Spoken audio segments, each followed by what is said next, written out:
What's up, everybody? Welcome to another episode of The Stand Up.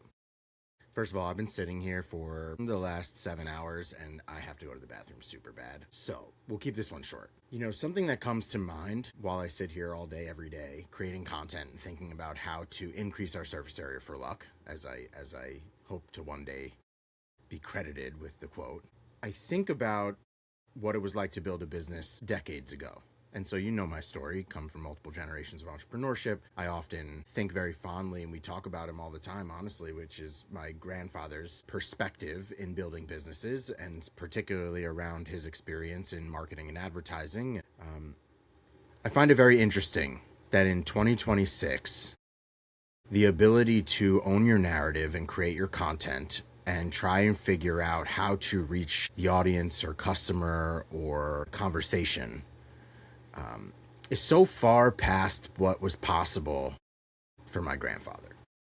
And so I approach this from a place of gratitude. I approach this from a place of curiosity and ambition and speed, because like time, it goes super fast. And, you know, I was looking at a picture this morning from literally 3 years ago. My kid was like 18 months old 3 years ago. And like in that little blip of time, it went from nothing. There was like no content 3 years ago, if we're being realistic, not the way that we create content today, to like where we're at today, which is like dozens of pieces of content daily across all platforms in all different types of mediums, from long form to video to short form to whatever. My grandfather was a writer, but not for business. So I have tons of things that he wrote: poems, little articles, love notes, stories, all sorts of this stuff from the creative side, which I have too. I keep journals and logs and all sorts of wild stuff to catalog my life, as I know you do and have. And like you like creative writing and have written long form stuff. And like we always try to approach long form content, even for business, from a storyteller or creative perspective. And so when I think about the amount of content that we're creating to document our journey, in business, in friendship, with families, like all these things along the way, I have to wonder how much content could have created decades ago, could have been created decades ago by the formidable thought leaders of the day. And we have very little documentation from those types of people. And the ones where there is quite a bit of documentation, imagine how much more there would have been with the mediums that are available today. And so I wanted to do a little bit of show and tell, because I reference this all the time, especially on the Strictly From Nowhere podcast, when I talk to founders and about creating a legacy and like building content, not for an audience, but for the end of the internet. Like the stuff that we create will live forever. If you wrote a book, it will live forever.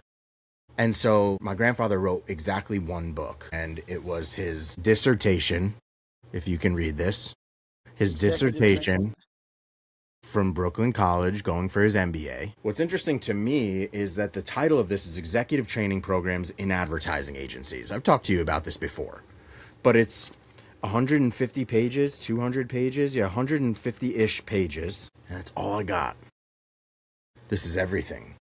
This is every piece of like written business wisdom and perspective, and it was all before he ever even got into business. This is his dissertation for his MBA before he ever even became a businessman. Figure he was in his early 20s when he went for this. I don't even know what his age. I have to ask my mother. So to me, what I'm thinking, and I'd love your perspective, is I'm creating content that will outlive me, outlive my children, that will be a reference for the next 150 to 200 years or something, where if somebody was curious about what my perspective was on building a business, building a family, building a partnership, whatever it might be, that there is a plethora of information that somebody could get directly from my brain. And then you layer in what current technology can do to extrapolate some of that. Maybe it's like avatars in your likeness or AI in your likeness or something like that to continue the conversation long after I'm dead. And so I say this to not only speak what my brain is thinking about when creating content. Sometimes you lose your why when creating content, but it's also because to me, the opportunity to create has so much exposure, so much availability. This has never been easier to put your thoughts into the world. And what makes me a thought leader different from somebody else that has monetized their thought leadership, I'm not so sure. those guys just got started a little bit sooner, and now we look at those individuals as the thought leaders of today. And so I'm interested in your perspective because it is in the very recent future that you have also really doubled down on your content creation. What motivates Mike is my question for today to create content to the end of the internet. Oh, wow.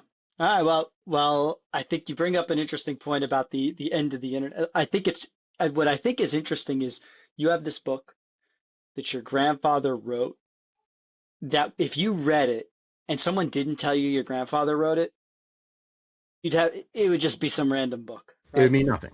It'd be And nothing. it's It's a totally business book. yeah, it's like collegiate. It's cerebral. It's like nothing from nothing and doesn't apply so much to today.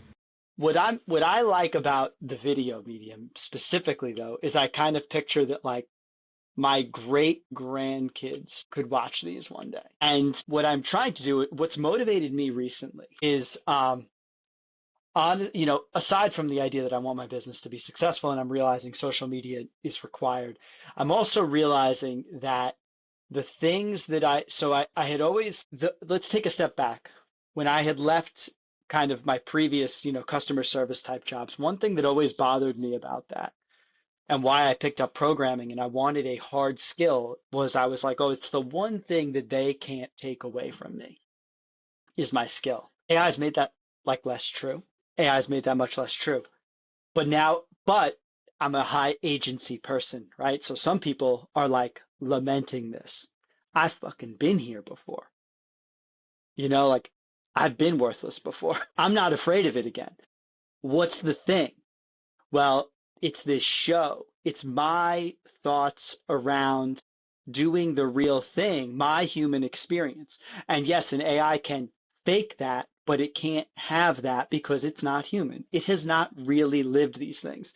This is going to go like, I'll even get like real like religious for a second with you because this was like a topic of, in Christianity, there's a thought that people have. They're like, well, why did Jesus have to come as a child, right? If this is the coming of God, why did he come as a baby, right? And the answer to that is that God had to experience being human from the first moment in all of its freaking glory and struggle and everything and basically experienced a full life as a human. And so let's just take AI, right? Like, let's just like meditate this. We are the gods of this creation, right? This creation cannot experience in its form today, even if you had whatever we want to call AGI, it cannot have experienced, I mean, a real human experience. For example, I'm a rock climber. You're a mountaineer. I don't want to read a book about a freaking robot going to the top of Mount Everest. It's not hard for a robot to go to Mount Everest. Maybe talk about its circuits freezing and it had to, maybe it would talk, I don't know what it would say, but the part of building a business that's incredible is like real humans doing this under the real human experience, having families, being in the world, struggling while trying to build something of value. And even if robots could do that someday, the story just wouldn't be that interest. It wouldn't be that interesting. You're right. It has no emotions. It has nothing at stake. It doesn't care about anything. So why did I pick this? I said, well, this is kind of the thing that I think can't be taken from us, so to speak, in the future, is the real experience. It may be able to write fiction, but fiction with a soul, writing is still the thing that I like to do on my own because it's a part of how I like defragment the brain, right? If you guys remember defragmenting from old, bringing back all the 90s shit, defragmenting the hard drive. I'm defragmenting my brain by writing and by having AI just like turn my thoughts into content. That is not doing the thing. So I love this because it's actually forcing me to break down what it was like building this business and what is my advice. And I'm also having this struggle of I have this burden now as the CTO to somehow teach what I've been able to do to other engineers. And even if those are agents, but I do think that I need to teach this to other engineers because I do think there's always going to be a human at the wheel for quite some time. And by doing this, it's forcing me to think about what my process is. And I don't think I ever stopped for a minute when I was learning this to have like an opinion on certain things, but I've obviously developed them. I just didn't stop to think. It was just like learn, and job and get a raise and get a job and build a thing and build a thing and build the next thing. And some days it feels like that. And then suddenly this AI thing came along and I have space again to think. Because right now, as we speak, there are agents doing work for me. And this work is stuff I've done a million times. So it's not very interesting. It's stuff that feeds my family. But now I can stop and think, well, what does good software look like to me? What is building product? Why have I been successful? What made me successful? Because I'm clearly not the math person. So just this thinking that's occurring. So the content creation, I think a little bit about legacy, but I think a lot about this is going to help me express how I got here. And it's that same lesson I learned 15 years ago. You need to develop a thing that they can't take from you. Well, guess what? Software engineering might get taken from us. They may have commoditized that. Well, been there, done that, moving on. What's the next thing they can't take from me? If they take this from me again, I'll reinvent again. Hopefully at some point you achieve a level of income that you're like, okay, I'm retired from the journey and I'm going to handwrite code again and kick back on the beach. Maybe I'm not really a beach guy, you know that. I'm going to go climb mountains. I'm never like I'm going to code from my phone. I'm like, no, I'm not doing that. I think to latch onto your theme, I think what's really interesting is, you went a little bit religious on the topic, which I think is appropriate, not necessarily from like in a religious affiliation, but a way This to idea that explain. we've created life in a sense, like Right. that's what people are talking about. And I said it's sort of this meta thing of like we have become gods of this thing. That's right. And I think about this as like your human experience from day one is a collection of experiences, memories, actual physical interactions along the way. If you didn't begin in your journey ages ago in building software or starting a business or climbing or whatever your topic is, it's the compounding of all of that actual real experience, the conversations, the tutorials, the formal education, the oops, made a mistakes, like all of those things that compound your experience to now and give you the foundation of what to even talk about or create now. And so you talk about like feel this need, this urge to educate other engineers on the process that you've created. And like that would not have even existed. Take something like Code Dojo. That would not even have existed if there wasn't this like obsessive curiosity in trying to learn more surface area of your craft. Take like my Inception marketing program on YouTube. Regardless of like the reach or success or anything of these things, without having a 15-year career in marketing and trying to figure out how to apply that to greenfield startups on their day one, without having that experience, I could have never created that series. So all of this is, and again, I end us where we start off for this episode, which is the individuals of yesterday who set the foundation of everything that we work on today. Take like your famous original engineers, created first computers, created first BIOS, created first whatever. Had they had the mediums available today with the ability to catalog their knowledge and speak freely or write freely in a way that would last forever, how much more intelligent could the AI be? How much more would it have even known? How much more would you and me know just having been students of that period of time? I was only able to learn from what was documented or conversations that I had. And so now the reason I bring this up is also to implore people to like own your narrative. It doesn't matter what you have to say. It just matters that you say it. And I don't know where necessarily this content journey brings us, but I'm right with you, dude. Like when AI comes for the job, cool. I will have already began the path to doing something else that monetizes for my family and continues to perpetuate our future. Now, here's the big brain buster question, which is, what does this look like for our children and our grandchildren and our great-grandchildren? And will there be like this need for content consumption? Will there even be life experience that compounds the way you and me had it? Or will there be things like universal high income, which just allows me to rock climb every single day of my life with no care in the world and nothing to pay for or buy or whatever. And so I don't know how all of this works out. I just know that I don't want to repeat what my ancestors did, which was not document. And so here we are documenting on a daily basis about every little topic that comes along our way so that I at least filled the gap of what I feel is missing. Totally. I don't know if, when it comes to what we're supposed to do for our kids, I don't think it's our job to try and predict the future. That's one thing that I know. Like, if my parents had to predict my future, we this morning we read from my old school newspaper, and I told you what it was like in 1999.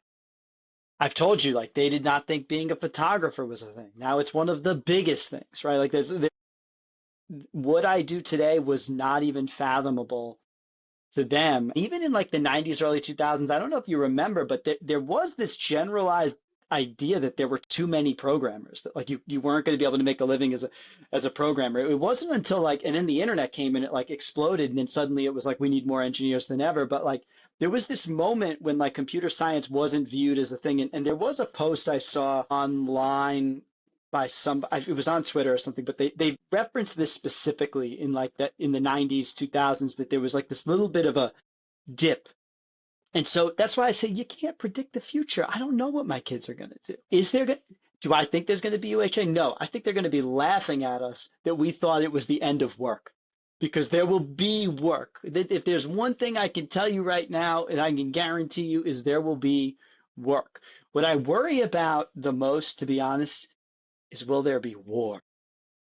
So that's a different topic. But we are the first generation, maybe not the first generation, but like maybe like Gen X through us, we've never been drafted.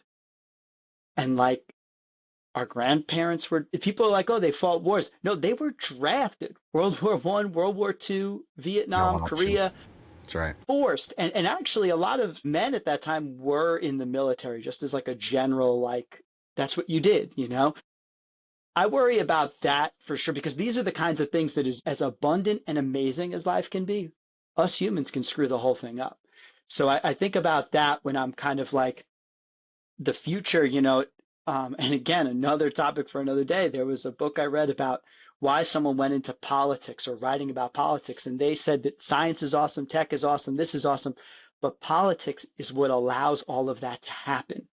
Because if our organizational structures break down, all of that ends, and then we end up in fallout. That's right. Back to pen and paper we go. Yeah, so I think that we do have to spend some time. This is an exciting time. We can move forward, but we gotta remember we're all human here. We gotta, those are the kind, that's the kind of thing that I worry about, though, is that I just want my kids to enter as good a world as I have. I imagine they will figure out the what to do with their time to earn a living. They will have a period of time where it sucks and they'll be complaining about it, just like everybody does in their early 20s and all that stuff, getting started in your career, being entry level. I want them to have those struggles. Don't want them to get drafted into some kind of a conflict because we couldn't figure it out as a world. With that, dude, see you tomorrow. See you tomorrow.